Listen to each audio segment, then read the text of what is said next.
how to prevent the background sound to stop when the iPhone is locked on the iPhone 15 series. First, let's go back to the home screen by swiping up at the bottom of the screen. From the home screen, tap on Settings.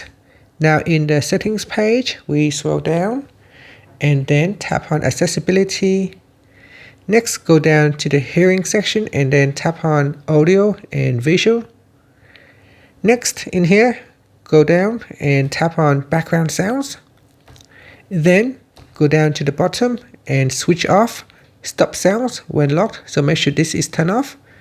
And that's it. So now when you play your background sound, you can press on the lock screen to lock it, but the background sound still play. And that's it. Thank you for watching this video. Please like and subscribe to my channel for more videos.